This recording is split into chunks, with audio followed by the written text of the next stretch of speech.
Les premiers 100 000 $ sont une tannée, mais vous devez absolument les faire. Cette fameuse citation de Charlie Munger, l'ancien bras droit du célèbre investisseur Warren Buffett, il veut nous faire comprendre ici que réaliser ses premiers 100 000 € sont souvent la marche la plus haute dans la création de son patrimoine et qu'ensuite c'est beaucoup plus facile. C'est pour ça qu'aujourd'hui on va voir comment réaliser ses premiers 100 000 $ et pourquoi ensuite c'est un long fleuve tranquille.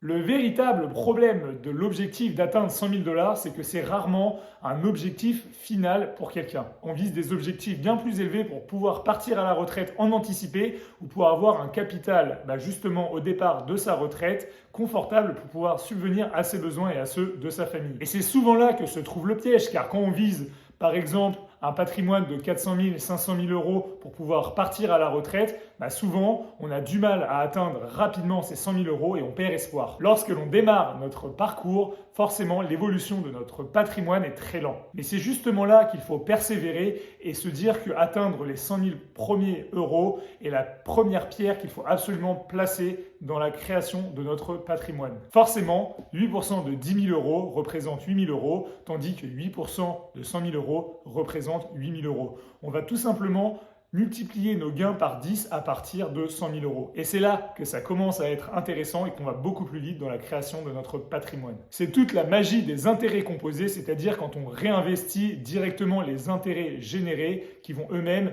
produire des intérêts. Si le concept d'intérêt composé ne t'est pas familier, j'ai fait une vidéo à ce sujet, n'hésite pas à la regarder, elle s'affiche juste ici. Un premier exemple où on démarre à investir un capital de 5 000 € auquel on va ajouter tous les mois 300 € sur un rendement moyen de 8% par an. On se rend compte qu'au bout de 14 ans, on a atteint l'objectif de 100 000 € et plus précisément 107 000 €.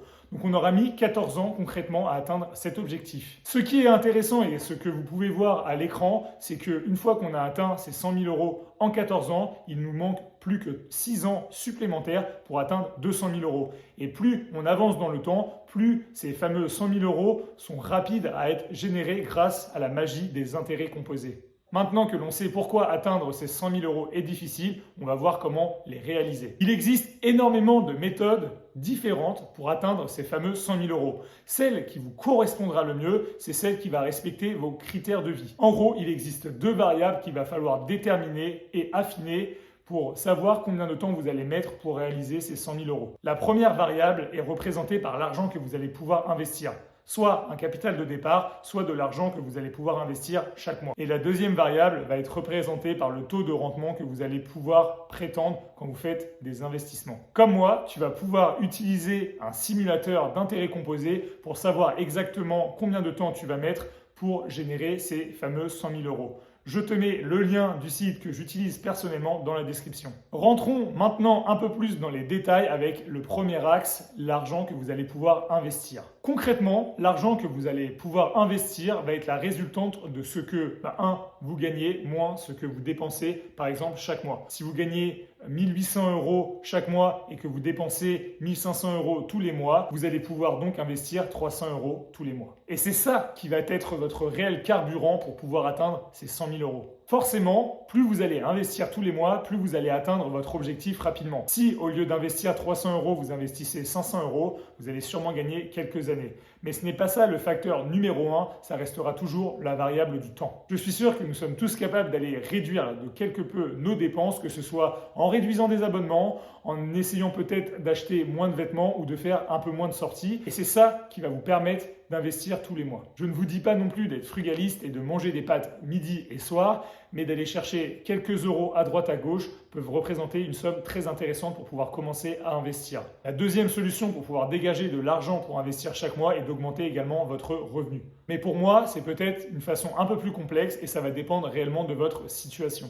Le deuxième axe qu'il va falloir travailler, c'est de sélectionner les bons actifs, les bons produits financiers sur lesquels investir pour pouvoir aller chercher un rendement intéressant. Et je sais, ce n'est pas forcément facile, il existe énormément de supports d'investissement. Vous avez l'assurance vie, le compte titre, le PEA, le PER, et c'est très facile de s'y perdre dans tout ça. Surtout que ces supports sont plus ou moins intéressants en fonction de votre situation et ils proposent un rendement qui va vraiment du simple au double. Et dans ce fameux rendement, il va falloir prendre en compte les frais que vous allez avoir par exemple sur votre assurance vie et également la fiscalité. Parce que oui, là on va parler vraiment de rendement net, c'est-à-dire après avoir payé des impôts et après avoir payé les frais. Une fois que vous êtes bien renseigné sur ces différents supports d'investissement, il va falloir en sélectionner certains pour créer directement votre portefeuille d'investissement avec lequel vous allez pouvoir déterminer un taux moyen de rendement. Une fois que vous avez créé votre portefeuille d'investissement, vous savez que cela va prendre du temps, mais vous savez dans quelle direction vous dirigez. Voici deux exemples de portefeuilles qui pour moi sont assez intéressants. Comme vous le pouvez voir ici, le premier portefeuille est composé de 30% d'ETF,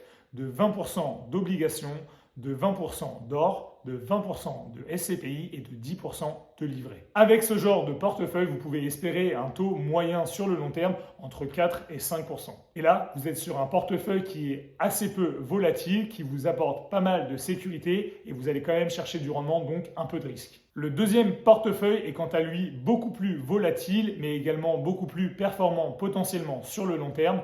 On va viser cette fois un rendement plutôt autour de 6 à 7%. Comme vous pouvez le voir ici, le deuxième portefeuille est composé de 50% d'ETF, de 30% de SCPI, de 10% d'obligations et de 10% de livret. Maintenant que vous avez toutes les clés en main pour créer votre propre stratégie, surtout ne perdez pas espoir, les efforts d'aujourd'hui sont les résultats de demain. Je sais que pour beaucoup d'entre vous, atteindre 100 000 euros dans 10 ou 15 ans est trop long. Et c'est pour ça qu'il existe beaucoup d'autres alternatives pour atteindre ces 100 000 euros plus rapidement, par exemple en 3 ou 5 ans. Encore une fois, il n'y a pas d'argent gratuit. Si vous atteignez cet objectif en 3 ou 5 ans, tandis que d'autres vont l'atteindre beaucoup plus facilement en 10 ou 15 ans, c'est soit que cela va vous demander beaucoup de travail ou également beaucoup plus de risques. La première piste de réflexion pour atteindre ces 100 000 euros plus rapidement peut être d'augmenter significativement vos revenus par votre carrière, c'est-à-dire de changer peut-être assez régulièrement d'entreprise pour pouvoir évoluer au sein de ces dernières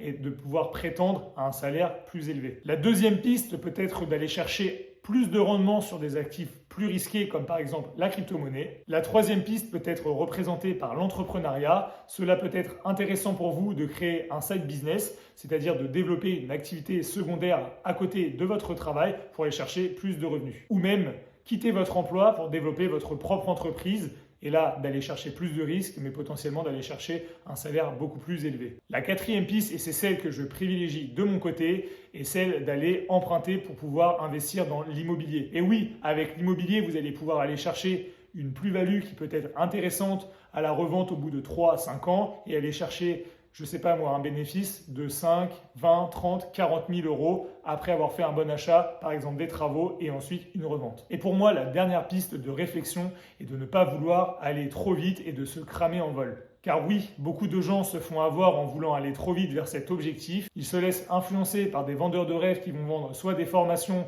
pour pouvoir aller plus vite et il y a plus de chances que vous perdez tout votre argent plutôt que d'atteindre ces 100 000 euros plus rapidement. Merci beaucoup d'avoir regardé cette vidéo. Prenez soin de vous. Je reste disponible et on se voit la semaine prochaine. Bien sûr, cette vidéo n'est pas un conseil en investissement. Ce que je propose sur YouTube, c'est de partager mon expérience et mes connaissances en gestion de patrimoine.